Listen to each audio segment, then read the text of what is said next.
ഹരേ കൃഷ്ണ. ശ്രീമദ് രാമായണ സത്രത്തിലേക്ക് എല്ലാ ഭക്തജനങ്ങൾക്കും സ്വാഗതം. എൻ്റെ വിനീതമായ നമസ്കാരം.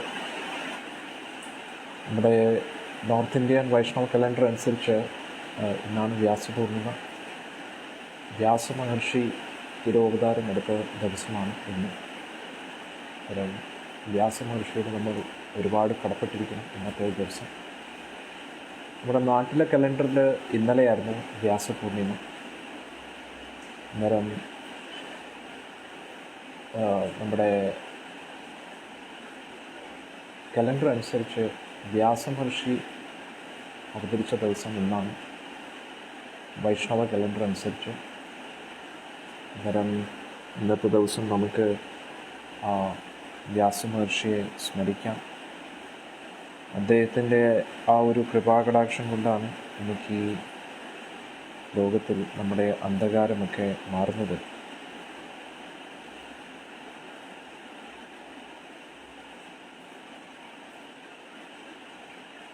ഇന്നത്തെ ദിവസം സനാതന ഗോസ്വാമിയും ലോകം വിട്ട ദിവസമാണ്. അന്നേരം നമ്മളെല്ലാവരും ജീവിതത്തിൽ അന്ധകാരത്തിലാണ്. വേദങ്ങളും ഉപനിഷത്തുകളും പുരാണങ്ങളും ഒന്നും നമ്മുടെ ജീവിതത്തിൽ വന്നില്ലായിരുന്നെങ്കിൽ എങ്ങനെയാണ് നമുക്കിതിൽ നിന്ന് ഈ അന്ധകാരത്തിൽ നിന്ന് രക്ഷപ്പെടാൻ പറ്റിയത് അല്ലേ? ഇന്നത്തെ ദിവസം കരുണാകരനായിട്ടുള്ള ഏറ്റവും കൂടുതൽ കരുണ നമ്മുടെ ജീവിതത്തിൽ കാട്ടിയ വ്യാസമഹർഷിയുടെ പ്രഭാവങ്ങളെ തൊട്ട് നമുക്ക് നമസ്കരിക്കാം. അദ്ദേഹം ഈ ഒരു കാരുണ്യം നമുക്ക് തന്നില്ലായിരുന്നുവെങ്കിൽ നമുക്കെങ്ങനെയാണ് ഈ ജീവിതത്തിൽ നിന്ന് രക്ഷപ്പെടാൻ പറ്റിയത് അല്ലേ? മഹാഭാരതത്തിലൂടെ, ശ്രീമദ് ഭാഗവതത്തിലൂടെ, ഭഗവത്ഗീത തന്നുകൊണ്ട് ഇത്രയും വേദങ്ങളും ഉപനിഷത്തുകളും പുരാണങ്ങളും ഒക്കെ തന്നു. ഇതെല്ലാം പോരാഞ്ഞ് ഏറ്റവും മഹത്തായിട്ടുള്ള ശ്രീമദ് ഭാഗവതം നമ്മുടെ ജീവിതത്തിൽ അദ്ദേഹം തന്നു.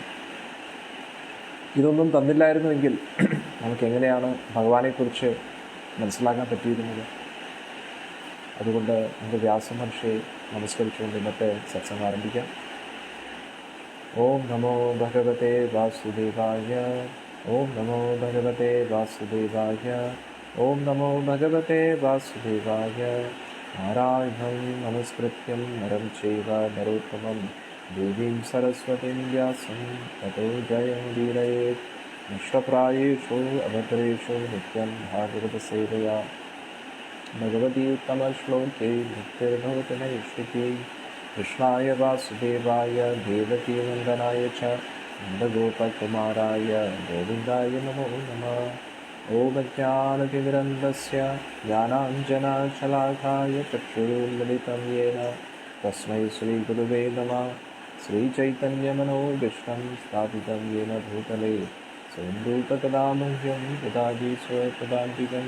വന്ദേഹം ശ്രീഗുരോം ശ്രീയുതാപദകമലം ശ്രീഗുരും വൈഷ്ണവാംശ്ച. ശ്രീരൂപം സാഗ്രജാതം സഹഗണരഘുനാഥാന്വിതം तं സജീവം സാദ്വൈതം സാവധൂതം പരിജനാസഹിതം കൃഷ്ണചൈതന്യദേവം ശ്രീരാധാകൃഷ്ണപാദാൻ സഹഗണലളിത ശ്രീശാഖാന്വിതംശ്ച. നമോ വിഷ്ണുപാദായ കൃഷ്ണപൃഷ്ഠായ ഭൂതലേ ശ്രീമതേ ജയപതാകസ്വാമിനിതി നാമിനേ. നമാചാര്യപാദായ നിതായ കൃപപ്രദായിനേ ഗൗരകഥാദാമദായ നഗരഗ്രാമതാരിണേ. നമോ വിഷ്ണുപാദായ കൃഷ്ണപൃഷ്ഠായ ഭൂതലേ ശ്രീമതേ ഭക്തിവേദാന്ത സ്വാമിനിതി നാമിനേ. നമസ്തേ സാരസ്വതേ ദേവേ ഗൗരവാണി പ്രചാരിണേ നിർവിശേഷ ശൂന്യവാദി പാശ്ചാത്യദേശതാരിണേ. ജയ ശ്രീകൃഷ്ണ ചൈതന്യ പ്രഭു നിത്യാനന്ദ ശ്രീ അദ്വൈത ഗദാധര ശ്രീവാസാദി ഗൗരഭക്തവൃന്ദ. ഹരേ കൃഷ്ണ കൃഷ്ണ കൃഷ്ണ ഹരേ ഹരേ. ഹരേ രാമ രാമ രാമ ഹരേ ഹരേ. ഹരേ കൃഷ്ണ കൃഷ്ണ കൃഷ്ണ ഹരേ ഹരേ. ഹരേ രാമ രാമ ഹരേ ഹരേ. ഹരേ കൃഷ്ണ കൃഷ്ണ ഹരേ ഹരേ. ഹരേ രാമ രാമ ഹരേ ഹരേ. മൂകം കരോതി വാചാലം പങ്കം ലങ്കായതേ ഗിരിം യത്കൃപാതമഹം വന്ദേ ശ്രീഗുരും ദീനതാരിണം പരമാനന്ദമാധവം ശ്രീചൈതന്യേശ്വരം. ഹരി ഓം തത്സത്. മഴ പെയ്യുന്നുണ്ട്. ഞാൻ വാതിലൊക്കെ ഒന്ന് അടയ്ക്കട്ടെ, അന്നേരം ശബ്ദം കേൾക്കാൻ പറ്റും.